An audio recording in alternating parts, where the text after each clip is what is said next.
Hello everyone, and today on V Rising, we're going to be working on werewolves. I'm going to be showing you guys how to tame them and how to use them, and some of the ideas I've come up with and their pros and cons.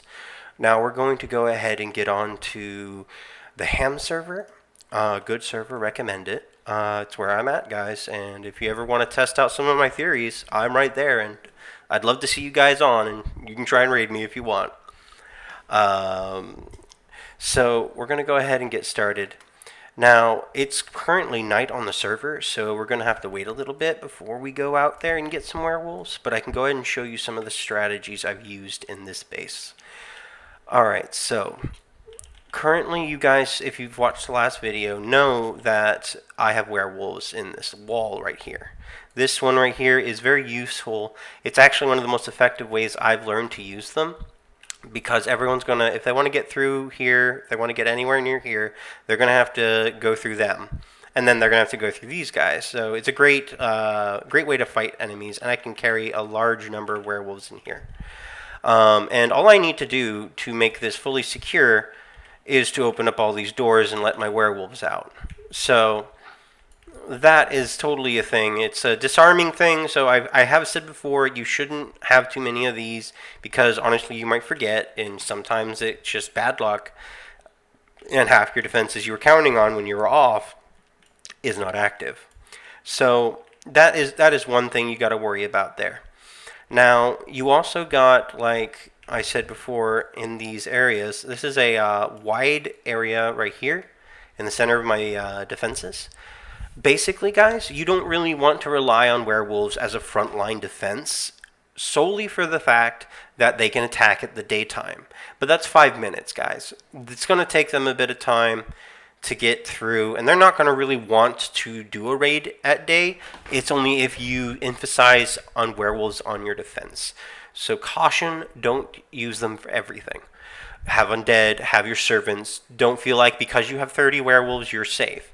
Human werewolves only do 5 damage per swing, and it is very slow, and they are very easily killed. So, on that note, guys, you want to use them as a supplement or an amplifier for the defenses you already have. I currently have a non-closable defense right here, and I think that's important to have at least one, where they would have to go through my werewolves to get to my good stuff. And I obviously don't have any undead or servants here because they'll fight each other. They'll even fight rats and stuff, so don't rely on them. That's more there because I don't have anywhere else to put it. So that's some of the strategies that I've found. I have another strategy that I haven't actually implemented in this base yet. It has some decent pros and some decent cons. But generally, I don't normally use them, mostly due to space constraint in this base.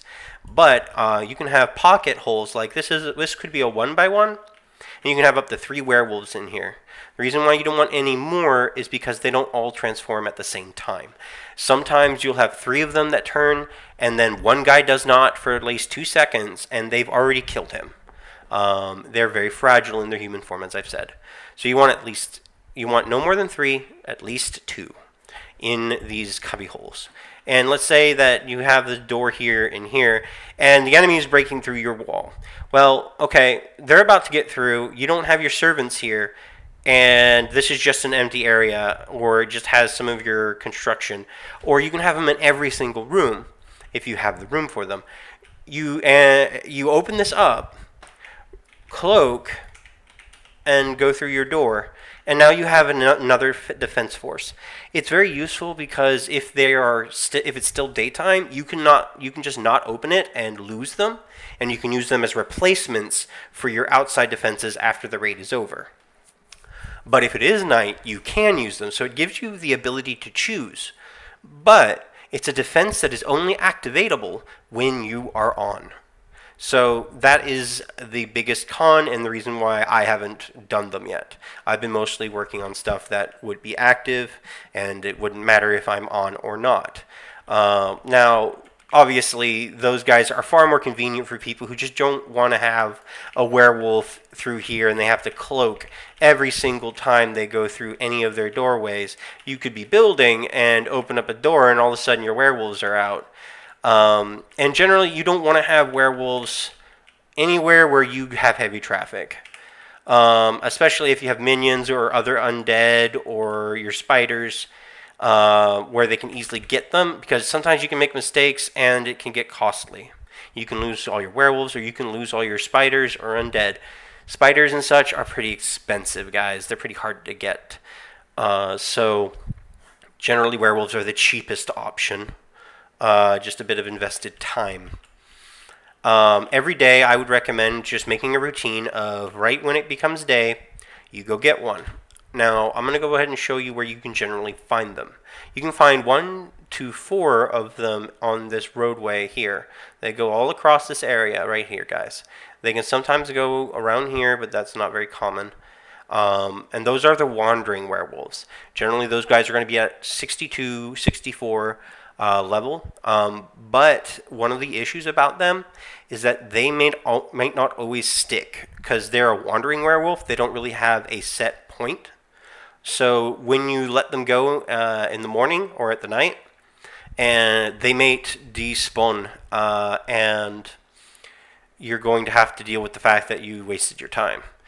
But over here, Gloomgrave Village, there are a lot of werewolves. There's probably like 13, 14 of them. Everyone in your clan can go over there and pick one up really easy and bring them over to your base. Now, here's one of the things that I'd recommend, guys. These tunnels, you can use them to bring anything, including tames. Anything you're dominating currently, you can use these things to get around.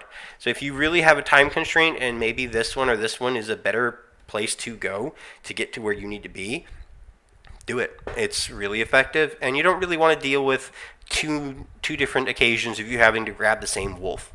It can take a lot of time. That's 20 minutes to get one creature.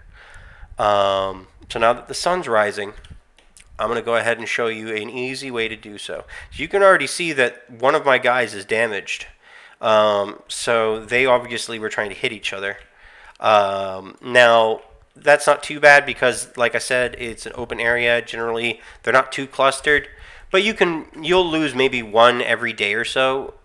So I'd recommend every day at least going over there, grabbing one, putting it in your base, just to keep things in well maintenance. And another thing, I'd recommend using horses. Currently mine got stolen, so I unfortunately don't have mine. But it's okay because I live right next to these things. Now, I'm guessing you guys are going to wonder, what about Wilford, the werewolf boss? He cannot be dominated, unfortunately, so you actually can't move him in the traditional sense. I'm going to let that sink in, guys. The traditional sense didn't say it's impossible. Difficult, not impossible. I will not share that one on this video just yet. Forgive the teaser. But I will eventually when I had my fun with it. Till then, I'll let you know it's possible. And you guys can try and figure out how I did it. But I can tell you this, though. There's very few things that are better at defense than Wilford. But let's go ahead. Sorry, guys. Let's go ahead and deal with these wolves. They are normally humans in this time and fairly weak. I recommend coming in from here because you can get a good amount of them. And there's a lot of shade. So you can easily get them with very little problems, and then you use dominating presence. Generally, you want to try and be here right before dawn because, like I said, you only have 5 minutes to get them where you need them to go. Another thing that might help, guys, and this will help you with any taming, if you find a chest that is spawned in the natural game, not a player chest, open it while you're in dominating presence with whatever you were trying to tame. You now can, it's a glitch, so they're obviously going to fix it, but now you can transform into your wolf form and move faster. You can also use your C powers, and you can heal. Generally, it makes your taming ordeal far easier.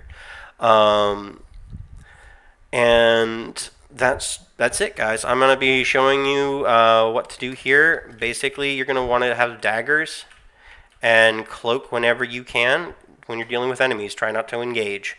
It's because these guys are really fragile, and you don't want to lose them in mid gallop, as it were. So I'm gonna bring him straight over my base, and I'm gonna put him where I want him.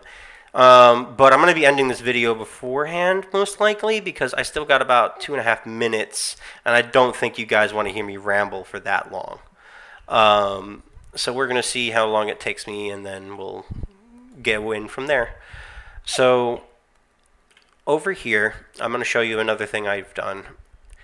So you know how in the last video I said you should only have one exit, one entrance, and that's it. Anything else needs to be treated as if they don't exist. The reason for that is that you don't want to have multiple areas where you have to open and close doors. This is my other entrance, and I basically blocked it off, except I've left doors here. The reason for that is I'm fitting more werewolves inside of these things. So I'm going to be putting a werewolf in here. I'm going to generally have 3, 3, and 3. So that's 9 werewolves you have to deal with right before this. And on that note, guys, I know I literally said don't put them in the front. This is a little different because even if they are human at this point, it really isn't that important because they're already deciding to go through a wall first. And obviously they're going to be in a world of pain because this area has a bit more resistance than every other spot. And kudos to them if they get through. They decided to smack their head on a wall, quite literally, and deal with a few more mobs than normal. But you guys don't have to deal with this. This is something you just put in and forget. You're done. So this is one of the best ways to deal with werewolves. It's kind of like a throwaway option where you put them in a spot and you leave them alone. Don't ever have to deal with them again. Another thing, guys, sometimes you can have stairs that have a little flat plateau where you can put walls here and here. I recommend putting doors there and then sticking about 3 to 4 werewolves, depending on the size, on each side. So when they break through this door and they're over here on this flat area, you open up those 2 doors and now they're dealing with 6 to 8 werewolves. It's very effective, guys. Very effective. Generally, werewolves are going to be there for those who can think about where they're going to put them, how they're going to put them, and how unfair they want to play this. If you're doing it right, you're not going to give them a chance. Well, guys, we only got a few more minutes left here, so I have nothing else to say, but you guys can see as proof that this will work. So you guys can go ahead and pause, end the video right here, or go ahead and watch this with me and see the proof of my concept.